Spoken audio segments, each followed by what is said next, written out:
유가가 120달러를 넘었습니다. 원화는 17년 만에 최저치로 밀렸고 코스피는 지난 2주 사이에 11% 이상 빠졌습니다. 근데 지금 전문가들이 진짜 무서워하는 건 이 숫자들 자체가 아닙니다. 이 세 가지가 전부 동시에 움직이고 있다는 겁니다. 내 월급은 그대로인데 기름값, 식료품값, 대출, 이자가 한꺼번에 오르면 어떻게 됩니까? 핫플랩 이슈 인사이트, 지금 바로 짚어보겠습니다. 이번 사태의 출발점은 미국과 이스라엘의 이란 공습입니다. 공습 직후 이란이 호르무즈 해협 봉쇄를 선언했습니다. 호르무즈 해협은 중동 원유가 세계로 나가는 유일한 출구입니다.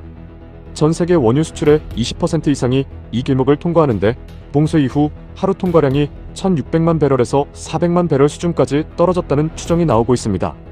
공급이 이 정도로 줄면 유가가 오르는 건 당연한 수순이고, 실제로 브렌트유는 봉쇄 이전 대비 30% 이상 급등해 현재 배럴당 120달러 근처에 와 있습니다. 3월 초부터 쌓여온 이 충격이 오늘 드디어 언론에서 스태그플레이션 공포라는 이름을 달기 시작했습니다. 그럼 오늘 짚어야 할 핵심 쟁점을 하나씩 보겠습니다. 첫 번째는 유가입니다. 현재 120달러 수준에서 봉쇄가 3에서 4주 이상 이어지면 150달러 시나리오까지 열려있다는 분석이 나옵니다. 유가는 단순히 주유소 기름값 문제가 아닙니다. 에너지는 모든 산업의 기본 비용입니다. 유가가 오르면 물류비부터 전기료, 식료품 가격까지 시간차를 두고 전부 따라 올라갑니다. 이게 유가를 인플레이션의 가장 강력한 촉매라고 부르는 이유입니다. 두 번째는 원화입니다. 달러당 1,490원대까지 밀렸는데 이건 2009년 글로벌 금융위기 이후 최저 수준입니다. 원화가 약해지면 수입 물가가 오릅니다. 한국은 에너지 대부분을 수입에 의존하는 나라입니다. 그래서 유가 급등과 원화 약세가 동시에 터지면 물가 충격이 2배로 증폭되는 구조가 됩니다. 지금 그 상황이 정확히 진행 중입니다. 세 번째, 이게 내 주식 계좌에는 어떤 의미일까요? 코스피는 3월 초 이후 11% 이상 빠졌고 3월 4일에는 1일 낙폭 기준 역대 최대를 기록했습니다. 삼성전자, SK 하이닉스, 현대차가 일제히 7에서 10%대 급락이었고 코스닥도 6에서 7%대 동반 폭락이었습니다. 많은 분들이 이미 많이 빠졌으니 반등이 오겠지 생각하실 수 있습니다. 그런데 여기서 놓치기 쉬운 포인트가 하나 있습니다. 외국인 투자자 입장에서 지금 한국 주식은 이중으로 손해입니다. 주가가 올라도 원화 가치가 떨어진 만큼 환율에서 깎이기 때문에 반등할 때마다 매도 물량이 다시 나오는 패턴이 굳어질 수 있다는 겁니다. 반등해도 쉽게 못 올라가는 장이 될 수 있다는 뜻입니다. 네 번째는 금리와 정책입니다. 스태그플레이션 국면이 되면 중앙은행이 가장 난처해집니다. 물가가 오르면 금리를 올려야 하는데 성장이 나빠지면 금리를 내려야 하기 때문입니다. 두 방향이 동시에 요구되는 상황이라 손을 쓰기가 어렵습니다.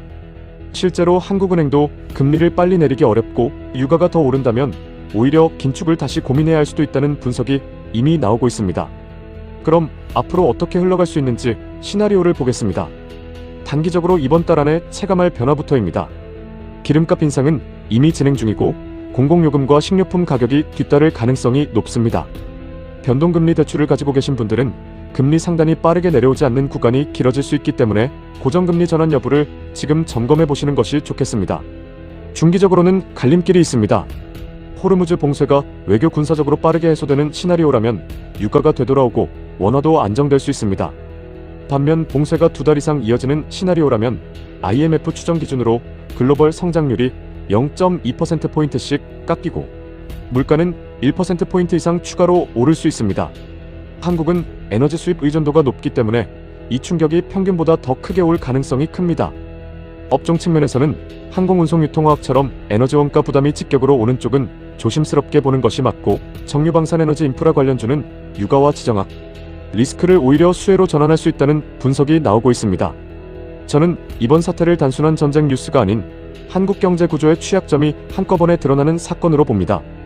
에너지를 전량 수입하고 수출로 먹고 사는 구조에서 유가와 유금리가 동시에 흔들리면 한국은 항상 글로벌 평균보다 더 크게 타격을 받아왔습니다.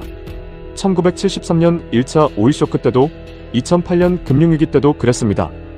2011년 유럽 재정위기 때도 한국 원화와 증시 낙폭이 글로벌 평균을 웃돌았습니다. 이번도 같은 패턴이 진행될 가능성이 높다고 봅니다. 틀릴 수 있습니다. 단 앞으로 2주 안에 호르무즈 해협 통행이 재개되거나 미국 이란 간 외교 협상 신호가 나온다면 지금의 공포는 빠르게 거칠 수 있습니다. 그 신호가 없다면 이 국면은 예상보다 훨씬 길어질 수 있습니다. 오늘 뉴스의 핵심은 유가 숫자보다 그 유가가 내 물가금리 계좌에 어떤 순서로 전달되는지를 읽어야 한다는 점입니다. 도움이 되셨다면 구독과 좋아요 부탁드리며 지금까지 핫플랩 이슈인사이트였습니다. 감사합니다.